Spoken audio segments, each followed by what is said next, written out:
Welcome to the Art of Hobbiness, where Tam and I discuss our journey to rediscover our authentic selves through hobbies.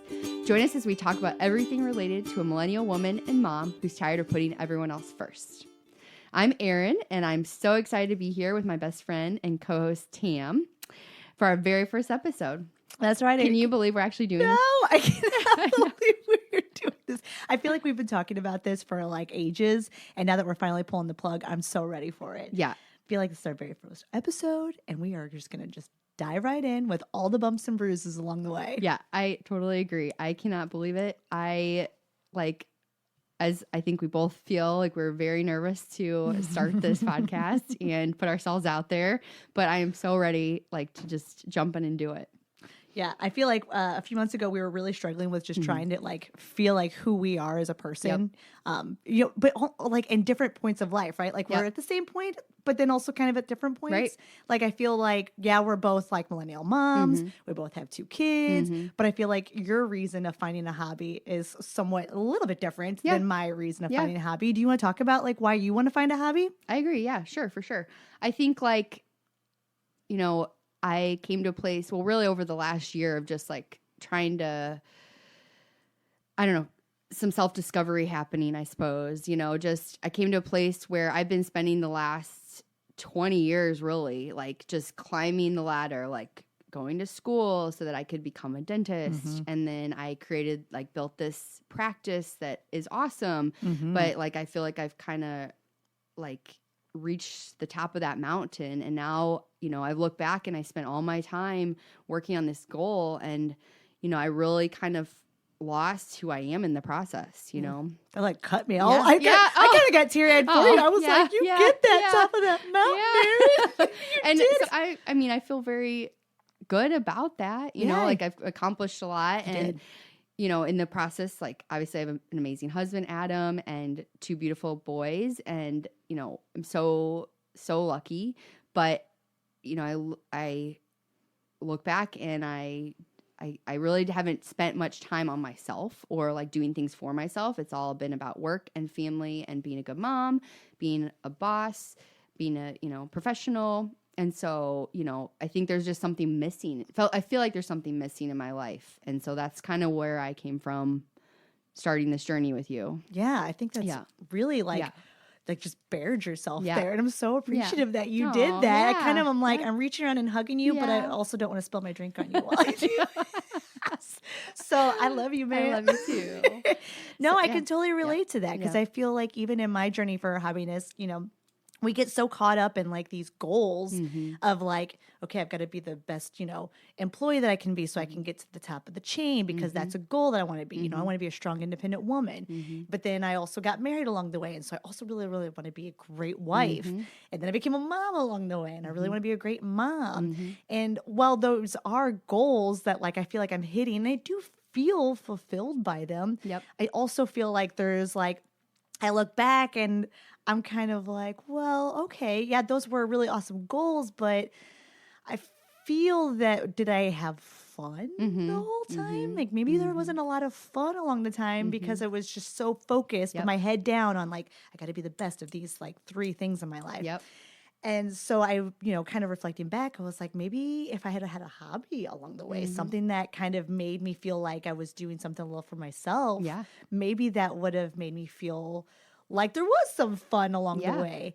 I agree. I think for me, it's always felt really selfish to take the time to, when you have all those other responsibilities, and even as wonderful as they are, it's always felt really selfish to be take a couple hours to go do something that's not necessarily productive or contributing to my family or my work. It's always just felt frivolous or something, and so, but I feel through my past year, I started doing some talk therapy, and one thing I've come out of that is you can't really take care of other people until you take care of yourself. And I feel like that's something I'm starting to realize. Was it you that told me about the whole if you're on an airplane, you put the mask on? Yeah. Screw the other people. I mean, that's what they tell you, right? That's you got to take care of yourself first. Otherwise you can't help other people. So it's so I think that's something I've been really trying to remember through this process. Yeah. You bring up a really good word, selfish, because I feel that that's a word that I think like resonated with me in you stating that. Like, I feel like, you know, my kids are getting to the point where they're starting to be less and less dependent on me, which means more time. Let me be very clear. When I say more time, I don't mean like I have like abundant amount of time. I think we all get that as moms for sure. Like 10 minutes. Woo! Right? But like that 10 minutes now, it just seems so heavy because like it's 10 minutes is like just long enough for me to be like do, but just short enough for me to be like, I can't really dive into something, right? Totally. But like, I feel like that time is starting to increase. And I feel like because of its increase, I'm starting to notice this lag of time in my life. And I don't have anything to fill it with. The other day, I literally just stared at my lime tree that I'm trying to grow and just like mean mugged it because I was like, why are you not growing? Yeah. You feel like you're not doing much. Yeah. I water you. Yeah. I put you in the I literally move you around my house all day long to find light.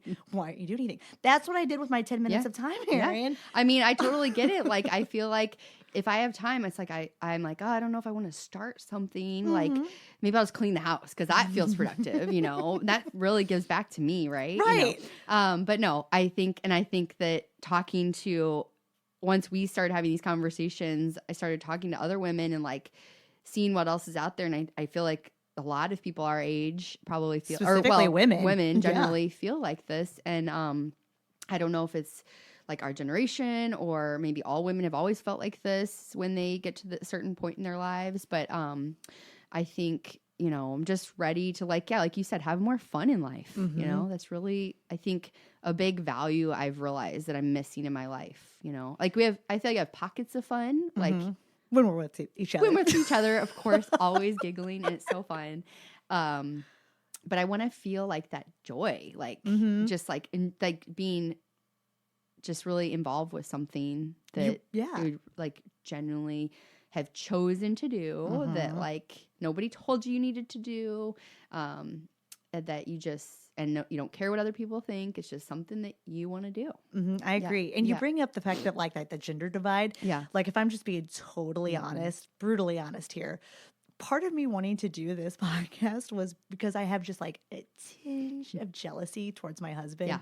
Because like at any given point in time, the guy has like a Rolodex of like 7 or 8 hobbies that if he's got like 10 minutes to spare, he's in it. He just goes right into one of them and just looks like he just makes the most of his time. And there are some days where I just hate him. Yeah. Where it's like my kids are entertaining themselves. And I'm like, okay, so I've got this time. And then I go looking for him to have him fill that void, right? But he's busy doing his thing. And it's like, okay, well, I could either be obnoxious and demand that he drop everything to give me the attention that I feel I deserve as his wife. Or maybe I could do something with my time that maybe brings me joy and helps me feel fulfilled.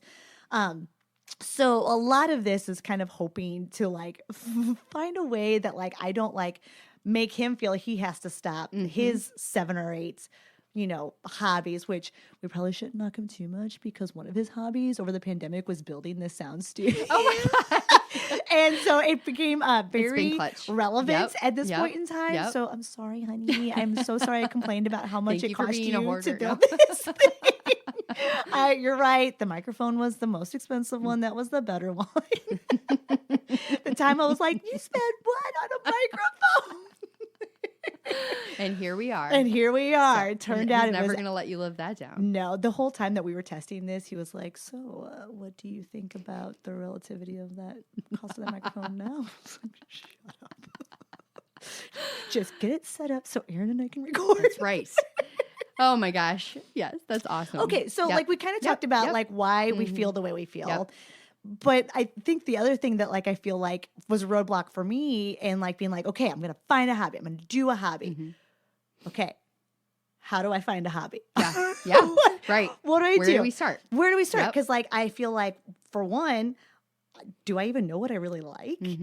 2, I feel like there's this huge amount of pressure from my perspective, and maybe you feel the same way, of like, do I need to find like the perfect hobby for me on the first try? And if I don't, what if I just wasted valuable, 10-minute time that maybe I should have, done something more useful, like you were suggesting, cleaning the house or, taking care of the kids.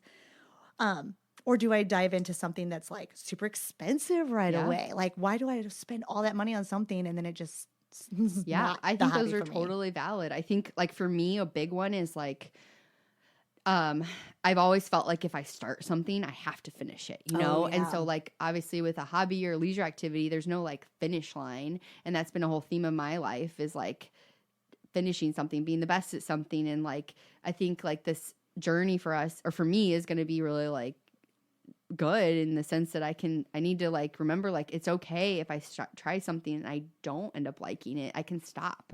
I've always been this person who's like, if I start a book, I have to finish it. And I've been really trying to work on that this year. Like, okay, I don't like this book. I'm not going to spend the next 10 hours reading it. I'm going to stop and put it away and start something else. So I think that for me is a big barrier in picking, like getting over that mental hurdle, when picking a hobby. And I agree, like finding something that maybe has a little bit lower barrier to entry to start with, but also, it brings fun, and you don't feel like it's a chore to check off, to check off the list. So. I agree. Like you talked about like how you had like the stigma that like a hobby was like this ongoing thing and like could take like all this time and how that in itself can be all consuming. Yeah.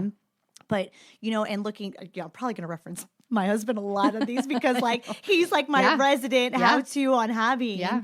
But like even like behind you, you've got an arcade behind you. He literally took just a generic arcade and turned it into a hobby of like trying to figure out how to hack it that he can put like all like boundless amounts of like games on it.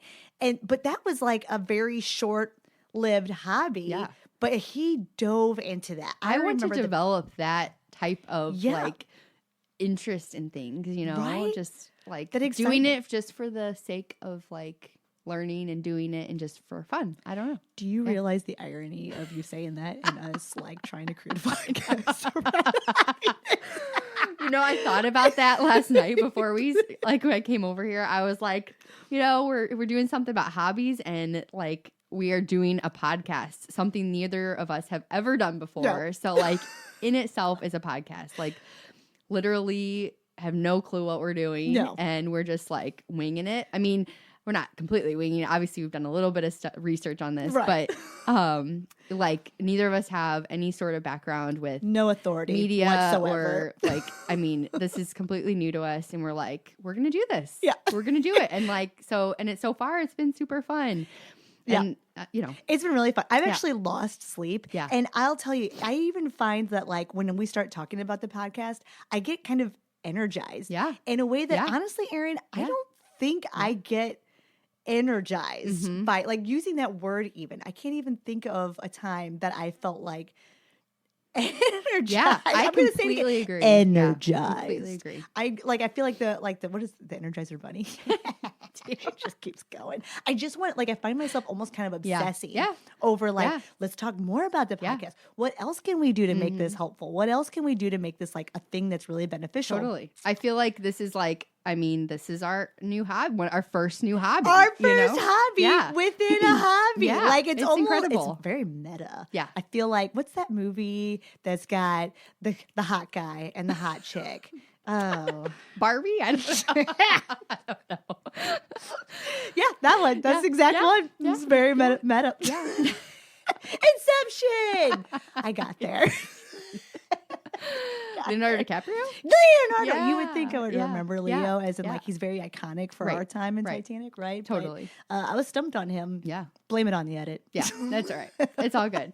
So anyways, I think like this so far has been really fun and I'm excited to see where it goes. And I think like in the future, we could even maybe make a podcast, an episode for people about how to start a podcast. I think that's great. Obviously we don't have it all figured out yet, but we're going to get there. So yeah, I mean, we can share that with our followers. For sure. Do not think by any means that we are the authority on hobbies. No. This is us going, man, we are so not great at hobbies. No, like truly, I don't know that I can say that I've ever had like an actual hobby in life. I totally agree. I don't, to me, counting like I like to work out, but to me, that's not a hobby, you know? Yeah, I feel like this is like new territory for both of us. And I'm just excited to see where it goes. Yeah. Know? And you know what's crazy is like you said that like you do work out, but you don't consider that a hobby. Yeah. I'm sure there are some people though that do consider that a hobby. And maybe like in future episodes, like we can talk about like what like qualifies a hobby versus like like something that you just do, right? Right. Like what I think that's makes a really great question. You know, one thing that we talked about, and I just remembered this, was like when you meet somebody and they ask you like, oh, tell me a little bit about yourself, or what do you like to do for fun? I'm always stumped by that question. That is such a hard question. I'm like, to answer. well, I'm a mom. And I'm a dentist. No, I think the first thing I say is like, oh, I'm a dentist. Oh, like my profession. Yeah. You know, like that's who I am. But like, I don't want that to define me anymore, you know? I really would like to have more than that. That's great. You're right. Because that's a really good point. I hate it when people ask me that question because I feel like I never have a good answer for it. In fact, I usually lead with, I hate that you asked me this question because I don't have a good answer for it. Yeah. And I usually follow up with something like kind of like comical because I think comedy sometimes is kind of like my defense mechanism. And like, I feel like I do something like, oh, I hate that you asked me this question. Most of my time, I'm just trying to keep little people alive, referencing my children. Yeah. So going to the mom point, which you pointed out is kind of one of the ones you hit on, is a mom point. Like, I don't necessarily, I feel like I'm at a point now where I'm like, I don't want mom to be the word that defines me. I want it to be a part of me, but I don't want it to be like the only thing I can present to somebody who's meeting me. Like, because I don't know if you know, but like, I also find it challenging to make friends. And maybe this will help me like figure out a better thing to present to new friends. Yeah, I agree. I think at our age, it's so hard to make friends. And I'm glad you brought that up because like sometimes I feel like it's just me. But like, you know, I think that probably a lot of people our age and like the time in our lives, it's just really hard to meet people that you connect with. So, and maybe hobbying could have like a networking possibility that can help you kind of find friends. Yeah. Which I feel like, you know, I just like, I look at my kids and it's like they walk into a playground. They're like, want to play with me? Yep. It's like, how do I get that energy? I know. How do we get that back? How do I get that? And so maybe even in us exploring hobbies, we might make new friends, but let me be perfectly clear. You're not allowed to make too many better friends than me. Don't worry, team. I'm not going anywhere. To set up a boundary that I must remain at the top tier of friends for you. Yep. Or there might be a very dark episode where I'm like, Erin chose somebody else to be her best friend. And never going to happen. Never going to happen, girl. I don't think I've ever met anybody like you, and I never will. You all heard this. This is recorded. This is put out there. This is binding. Yep. We are connected for life. I agree. Until next time, keep experimenting, keep growing, and keep embracing the adventure of hobbiness.